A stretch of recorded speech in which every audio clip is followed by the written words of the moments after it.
Okay, so we've got another one, another non-alcoholic. This time it's an IPA beer.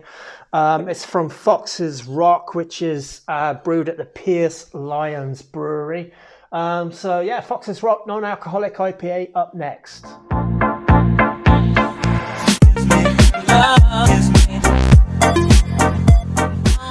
Okay, let's crack this beer open. Let's give it a go. Like the nice bottle cap on the top of it.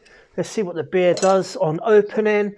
There's a fair bit of gassy sort of carbonation coming up. It's a very hazy complexion beer. This is a non-alcoholic IPA and it's going to fall in that 0.5%. It is a category. But what you'll notice, I'm going to pour it straight away. I've got the glass as well for it, so that's pretty cool. Nice big pint-sized tulip glass. What you'll notice when I pour this beer is there's going to be a fair amount of hazy cloudiness to this beer. And it's not, as you would imagine, coming from wheat. I think this one has, if I'm right, oats in it. Again, it's one of those beers that's really hard to see the ingredient list. Malted barley, what's that there? Rolled oats and malted oats.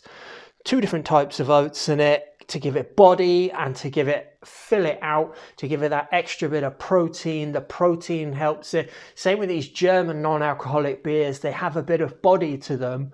It fills them out. It feels a little bit more, that's more like a beer. It's kind of their way of doing it. In Ireland, you know, we do love the oats over here, so that's why they've gone with it this way. Just trying to see, does it say anything else? It's very difficult to see what... so difficult to read that. What else does it say on it? Yeah, brewed at Pearse Lyons Brewery. Craft beer born of the Cooley Mountains. We take our name from the legend therein. Bold enough to be different, brave enough to stand alone. Brewed to be as unique as the mighty fox. This dark gold, which it is, 0.5% IPA, is filled with sweet caramel malt notes that are bursting with resinous pine citrus fruit flavour. The aroma also has a strong malty character. That is something I like to see. I like to see breweries putting a description of their beer, you know, what you can expect on the side of the beer, and this one does that. Poured the whole lot in. As you can see, it's got a bit of a tinge to it. It is golden, but you can't see through it. There's a bit of amber orange sort of color coming through there as well. Light head, the beer is cool, but I know that if I give it a bit of a spin up here, we're going to get a decent head, which I have straight away. Beautiful, beautiful aromas off the top of this beer. Very, very nice. Citrusy, maybe a bit of mandarin, bit of orange, bit of mandarin, bit of mango, bit of papaya. This is the first craft beer offering that I've had that I can start really picking apart all of the nose. You know, you can sometimes get like a fruit salad or a tropical note to these beers, but other times you can actually pick out the different kinds of fruits that you can your nose and your brain remembers. Very nice on the nose, very, very nice. Perhaps a bit of pineapple as well. Very good, bit citrusy, nice bit of orange going on there. Cheers, cilantro, let's give it a go.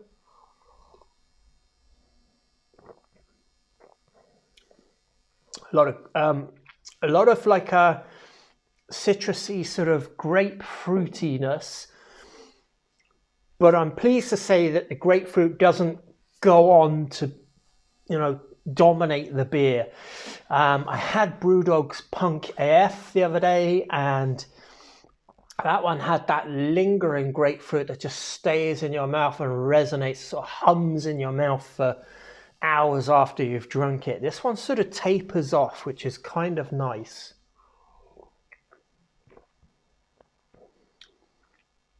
It does feel a bit thin, this beer. I will say that. it's too thin in my opinion.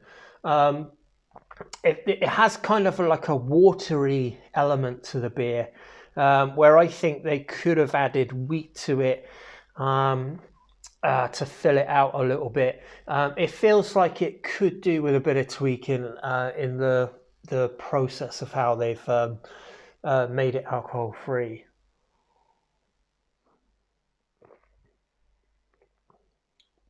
Hops are really nice in it.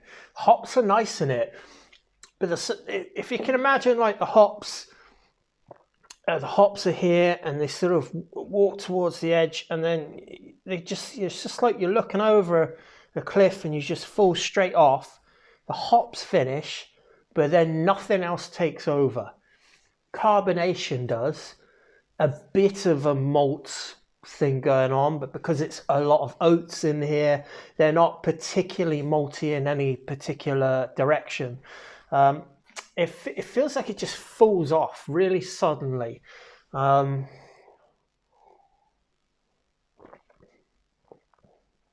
don't know. I mean, it's nice. There's a nice, good bit of bitterness to it. I'm enjoying the hops in it. I wouldn't change the hops in this at all. Absolutely perfect. But it just feels like there could be a bit, perhaps if there was just a little bit of unfermented malt that was more breadier or more aromatic, or had a bit more flavour to the malt. Just a little tweak to the malt, I think, would make this beer it's good, but I think it could be a lot better. I just think this beer just has probably too much oats in it that could have been supplemented with more something along the lines of like Munich malt, a light Munich malt, something to give it a really interesting aromatic. But the rest of the beer, it's annoying me because the rest of the beer I really like. I love the aroma. I love the hop character. It's really nice. It's bright. It's light. Just there's a bit of a back note of this beer being too thin and a bit malt characterless is the way I would put it. Just like, I could sit here and drink this. If I had to drink 3 pints of that, I'd do it. There's a couple of beers that I've had, craft beers, I wouldn't be able to finish the first mouthful of it. It just really tastes horrible. But this one is just nearly great. Just needs a little bit more tweaking, is what I would think.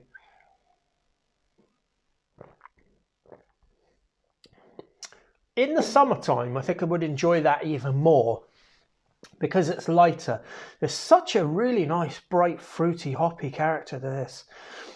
Very sort of like citrus based, a little bit grapefruity, a little bit, unsweetened pineapple, and a decent bit piney.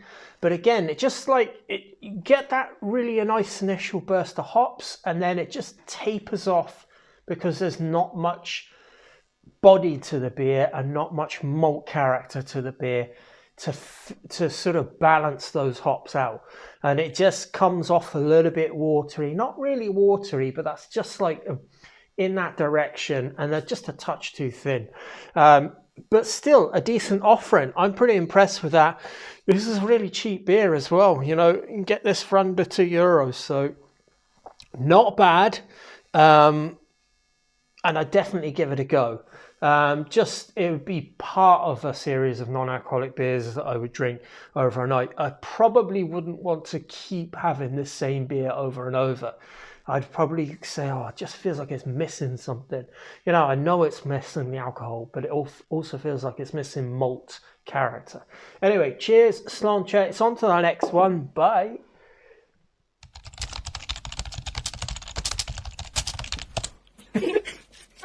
And then